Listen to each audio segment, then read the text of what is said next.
పూర్తి కాకపోయినా నేను చెప్తున్నా, ఇది చెప్పిన తర్వాత రెండో మాట ఒక్క మాట చెప్తాను. ఇది కాదు, మళ్ళీ నేను వాళ్ళ పొద్దున్నుంచి అపోజిషన్ లీడర్లతో కూడా మాట్లాడాను. నేను శ్రీనివాస్ గౌడ్తో యాదవ్తో కూడా మాట్లాడడం జరిగింది. నేను మీ ఈ పిల్లర్తో కూడా తీన్మార్ మల్లారెడ్డి గారితో మాట్లాడడం జరిగింది, నిరంజన్తో మాట్లాడడం జరిగింది, యాదవ్తో మాట్లాడడం జరిగింది. పెద్దతో ఎందుకు మాట్లాడుతున్నానంటే ఇది నా గురించి సామాజిక విప్లవం.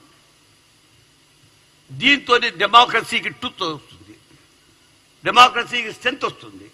కాబట్టి మీరు దయచేసేసి ఈ మెజారిటీలో ఉన్న సెక్షన్స్ అవుతున్నాయో సమాజం లోపల, ఆ మెజారిటీ సెక్షన్స్ని పాలిటిక్స్లో లేకుండా దూరం చేయకండి.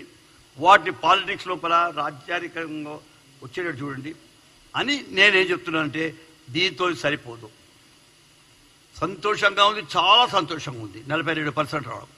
కానీ నేను దీంతో సంతృప్తి చెందేవాడిని కానిప్పుడు చేసిండు కాబట్టి, లేకపోతే సంతృప్తి అయ్యేది నాకు. మీరు చేశారు కాబట్టి మేము అడుగుతున్నది ఇదంతా రాజాధికారం గురించే, రాజ్యాధికారం గురించే. ఇది ప్రతి ఈ సొసైటీ, ఈ బడుగు వర్గాలు అడుగుతున్నాయి. వేరే వాళ్ళకి వ్యతిరేకం కాదు, బీసీలు వేరే కులాలకు వ్యతిరేకం కాదు. కానీ వాళ్ళ పవరు, వాళ్ళ షేరు వాళ్ళకి ఇవ్వాలా అని తీసుకుంటామని కోరుతున్నారు. ఇవాళ ఈ ప్రభుత్వం దానికి దోహదపరిచే తీరుగా, వారికి స్ట్రెంత్ ఇచ్చే తీరుగా, దానికి బలం చేకూర్చే తీరుగా ఒక నిర్ణయం తీసుకున్నది. ఆ నిర్ణయాన్ని పూర్తి ఈ స్టేటే కాదు, ఈ పూర్తి సమాజం, దేశంలో ఉన్న సమాజం, ఎందుకంటే రాహుల్ గాంధీ గారు మీకు ఇది సెన్సస్ కావాలన్నప్పుడు, క్యాస్ట్ సెన్సస్ కావాలన్నప్పుడు ఆయన ఉద్దేశం కూడా అదే. ప్రజలకు తెలియనివ్వండి, ఈ దేశానికి తెలియనివ్వండి మెజారిటీ ఎవరి దేశంలో. ఆ మెజారిటీ లేకపోతే, మెజారిటీని మనం భాగస్వామ్యం చేయకపోతే అది డెమోక్రసీనే కాదు, అది ప్రజాస్వామ్యం కాదు అన్నారు. కాబట్టి మీరు వీటన్నిటికీ మేము కట్టుబడి ఉన్నాము, దాన్ని ముందుకు తీసుకెళ్తున్నాము.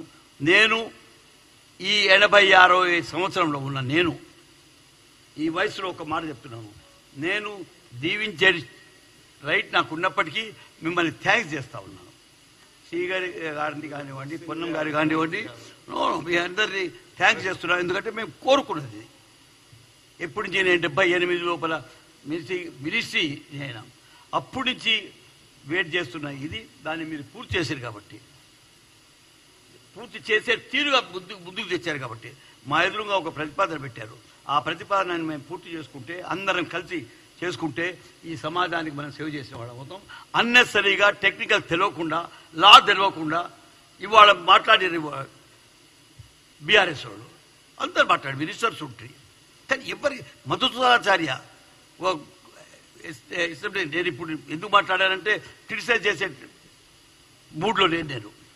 కానీ వాళ్ళందరూ చెప్తున్నాం, మీరు కొంచెం అంతా పాలిటిక్స్ చాలా చేస్తున్నారు, దీంట్లో పాలిటిక్స్ చేయకండి. మేము 100 సంవత్సరాల నుంచి పాలిటిక్స్కి దూరం ఉండి మా రైట్లు మాకు కావాలని కోరుకుంటూ ఉద్యమం చేశాం.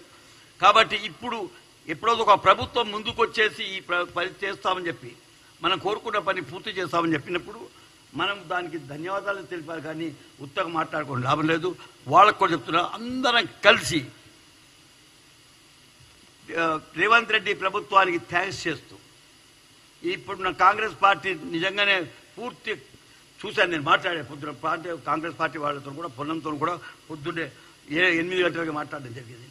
ఎంత చూస్తూ ఉంటే వీళ్ళ లోపల ఆ నిశ్చితార్థ ఉన్నది. కాబట్టి దాన్ని మనం పూర్తి చేయించుకుందాం. ఈ మూమెంట్ని పెద్దకు చేద్దాం. ఇది బీసీ మూమెంట్ అంటే ప్రజా మూమెంటు, అంటే మెజారిటీ మూమెంటు. దీని వెంబడి ఉన్నది ఎస్సీలు ఉన్నారు, దీని వెంబడి ఎస్టీలు ఉన్నారు, మైనారిటీస్ ఉన్నారు. అందరినీ చూసుకుంటే మీరు 70 to 80% పీపుల్ ఉన్నారు. కాబట్టి వాళ్ళ ఉద్యమాన్ని నీరు కార్చకండి, ఉద్యమం పోనివ్వండి. ఏది ఉన్నా కష్టాలు ఉన్నా దాన్ని ఎదురుతాం. మీరు కూడా కలిసి రండి. మనం కలిసి ఏదైనా కష్టం వచ్చింది అనుకుంటే, లాలో కష్టం వచ్చింది అనుకుంటే, కోర్టులో కష్టం వచ్చింది అనుకుంటే, లేదా అడ్మినిస్ట్రేషన్లో కష్టం వస్తే మీరు కూడా సహకరించండి, దాన్ని పూర్తి చేసుకుంటామని ప్రభుత్వం గురించి కూడా నాకు రేవంత్ రెడ్డి గారు మంచిగా తెలుసు కాబట్టి వాటి గురించి కూడా మీకు ప్రామిస్ చేస్తున్నాం. ఏ కష్టాలున్నా మీరేదో ఇప్పుడు చెప్తా ఉన్నారు, డెడికేటెడ్ కమిషన్ పెట్టలేదు. డెడికేటెడ్ కమిషన్ పెట్టాము. నేను దాంట్లో మెంబర్గా ఉన్నాను, క్యాబినెట్ కమిటీలో మెంబర్గా ఉన్నాను. అన్నీ చూస్తాము. పూర్తిగా ఎన్ని చేయాలో ప్రతి మీటింగ్లో కూడా ఏజీని వేరే వాళ్ళని లీగల్ ఎక్స్పర్ట్స్తో మాట్లాడుకుంటూ ఈ పనిని ముందుకు తీసుకెళ్ళాము. పూర్తి సరైన పని చేశాము. అప్పటికి ఇప్పటికి ఏమైనా టెక్నికల్ చిన్నగా ఉంటే దాన్ని మనం ఎదుర్కొందాం, వారిని పూర్తి చేసుకుందాం, వారిని సర్దిద్దుకుందాం. మీ